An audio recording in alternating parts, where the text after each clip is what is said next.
All right, boys and girls, we're going to talk about our project planning worksheet. This is your WOW project. So you're going to grab this worksheet from Mrs. Beater in the art room, and this is the front and this is the back. So we're going to talk about the front first right now.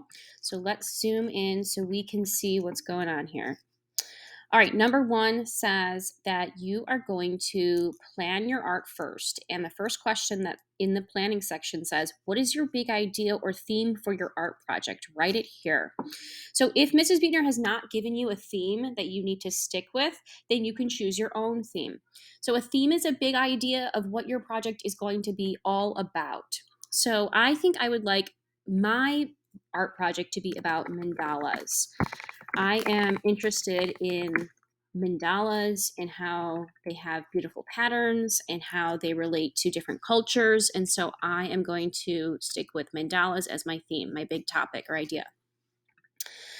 All right, now down here it says, now sketch your ideas here and what resources will you use? Okay, so before you sketch your ideas, I probably would get those resources. A resource is something that helps you make your art. For example, a website. Maybe you need to look some information up about your topic. An image, maybe you need to go to Google Images and find some pictures of your topic, different types of pictures that might help you. Maybe a video, maybe you can find a drawing video of how to draw a mandala that might help you. Or other. Other is something that's not listed here. Other would not just be the ideas in your head. Other would have to be something other than what Miss Beatner listed, maybe a book, something else that you can physically use, not just your imagination. So I think for me, I'm going to use Google Images. And what I'm going to do here is I'm going to look up pictures on Google. Good afternoon. Hi. Hi, is Joyce in there? Sorry? Richie's class, are they in there? No, they're in the music room. Thank you. So what I'm going to do is I'm going to look up images on Google of mandalas. So that's going to be one of my resources. And another resource that I can use is the Art Resources website. This is something that everyone can use, and it's a really good resource. It's a website. I will show you where it's at. So in Google Classroom, after you've joined the specials page for art, under classwork, you will find a material. It's called the Art Resources website. If you click on this website, there are so many good project starting ideas. So if you are doing a drawing project, you can go to the drawing tab up here. And then you will see all these different ideas. So if you were really interested in pattern, then you can look at some of these project ideas that have to do with pattern. Now, all you have to do is click on this little arrow on top here, and it will take you to a project example, something that you can use for your project. And it can take you through all these directions of how to make this work of art. There's even some links you can click on to take you to see how to draw certain things. So definitely use this website. There's so many different topics here, all the art elements, texture, color, space, if you're really interested in showing like space and perspective, value, shading, movement, 3D forms, shape. And there's lots of different themes like doodle art, cave art, these kind of funny shape portraits here. Some of these are a little bit more challenging. So the upper level ones would be more for 4th and 5th grade. The ones on top are for 2nd and 3rd. So definitely explore this website. Since I'm making a mandala, I think I might want to look at this resource, this one that's called Zentangles that I looked at. This one has a lot of like pattern ideas that I could look at to put in my mandala. So I'm going to use this as a resource. Okay, let's go back. So now what I can do here is sketch some ideas, or another thing that I could do is if I found a lot of good pictures on Google of mandalas, what I can do is print those pictures with Miss Buettner's help, and I can actually cut and glue those pictures into my project planning worksheet. So let's just imagine that I cut this out after I printed it, and I'm going to just use a glue stick to stick it into my page. I can put many pictures here, and that will help me remind myself what resources I'm using, and I can pull my project worksheet out and look at those resources while I'm making my art. All right, number 2 says now create your plan. So when you start to create your plan, you have to decide what art materials will you use. Circle one. So is this a drawing project? Is it a painting project, or is it something else? For me, this one is going to be a drawing project. So I'm going to circle drawing for this one.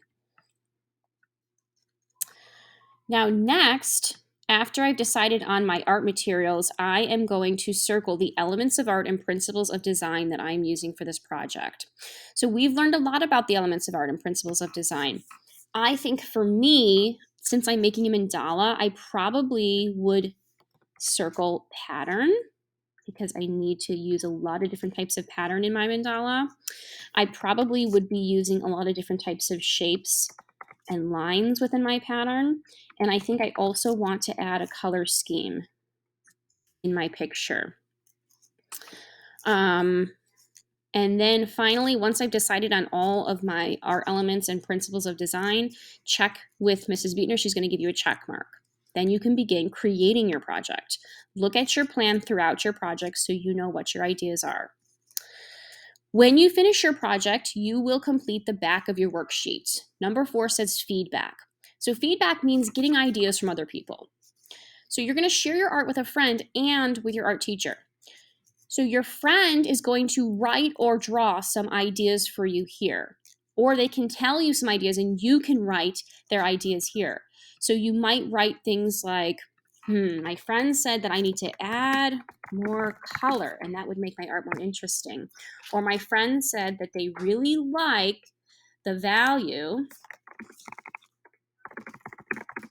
that I used in my picture, but maybe add more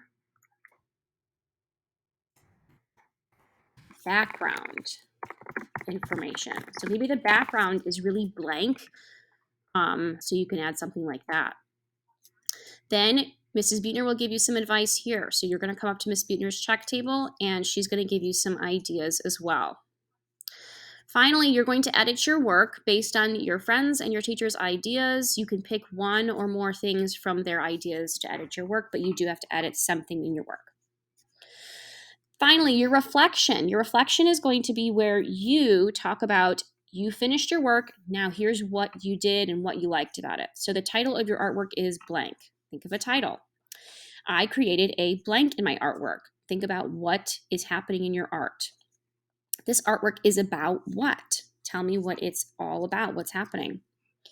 My idea came from blank. So think about where you thought of this idea to make this art project. And finally, my artwork makes me feel. You're going to circle one of the feelings, or you can write your own feeling. All right, we are near the end. Finally, the last step in creating art is displaying the art. So that means sharing your art and putting it up for all to see. So you are all going to upload your art to Artsonia. Follow the directions on the Artsonia classroom poster. Now, everyone does not have to do this second one, but if you want your art hung up in the hallway, you're going to see Mrs. Buettner for what we call an art tag. This tag is somewhere where you will write your name and your class, and you're going to glue that to the back of your art. Then Miss Buettner will put your art in the hallway, and when it comes down from the hallway, she will be able to give it back to you very easily by looking at your art tag. All right, friends, that is it. Let's get started with planning our first WOW project.